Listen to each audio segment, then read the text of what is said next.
As I was listening to the gospel lesson this morning, and as I looked it over this week, something important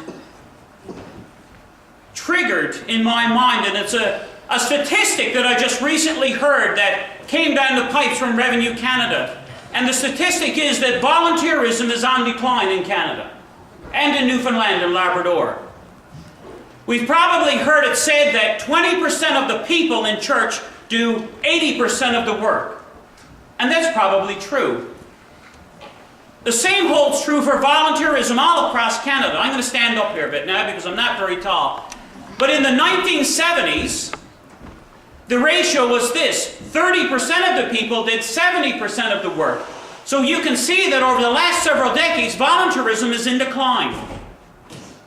And so there's a greater emphasis being placed on those who want to offer themselves for ministry and for volunteerism to get involved, especially those with flexible amounts of time.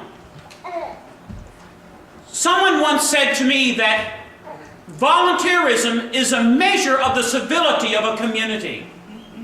So if there's a high level of volunteerism in Clarenville, or if there's a high level of ministry activity at St. Mary's Clarenville, then that's a measure of the health, if you will, of that congregation, or the measure of a civility, or the measure of a good community, if the level of volunteerism is fairly high. And we know that in some communities, volunteerism is higher than in others. We live in Lewisport, which is a town of about 3,800 people, and we love Lewisport.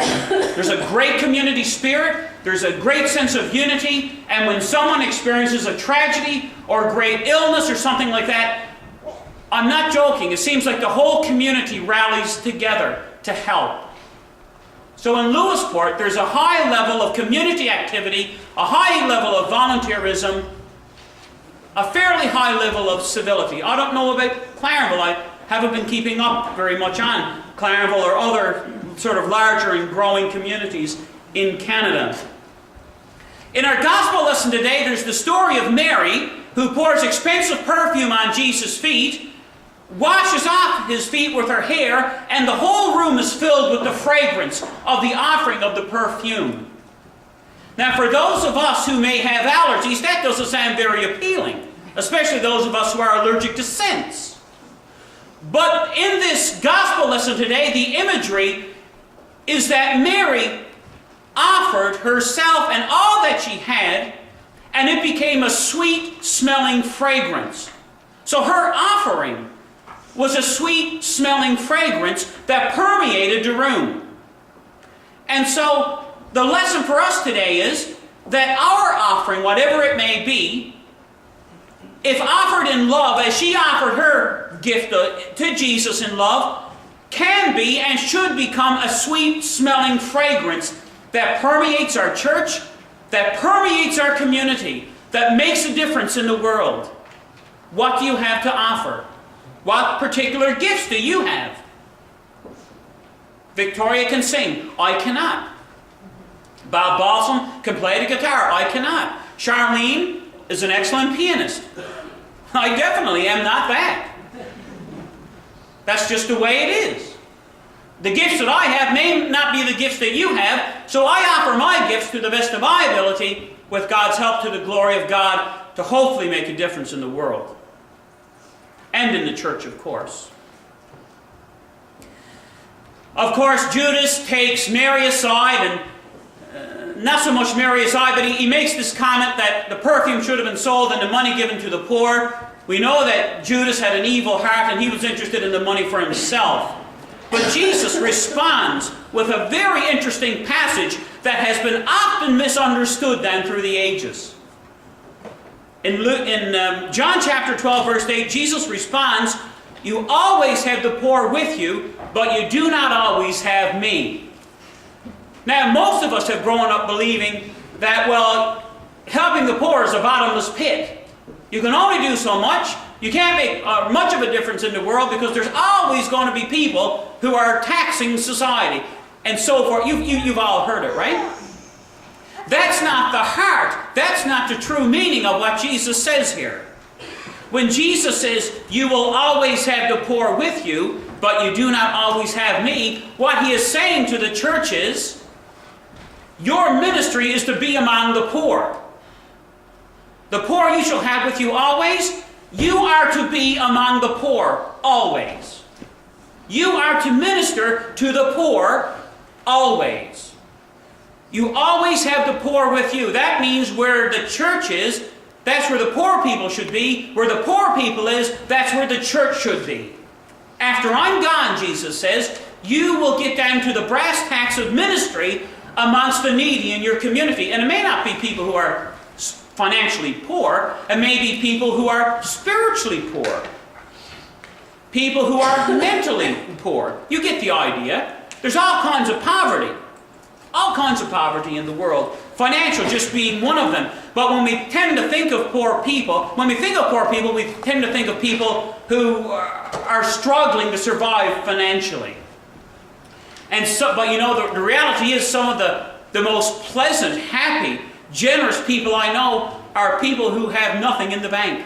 And you probably know people like that yourself. And chances are some of the most miserable and unhappy people you know are people who are too tight to spend their money.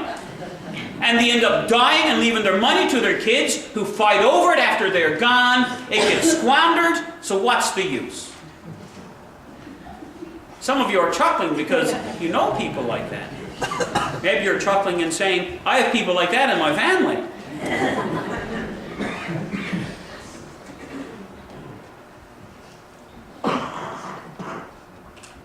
So volunteerism, the level of volunteerism or the level of ministry is a measure of civility in the church and in the community.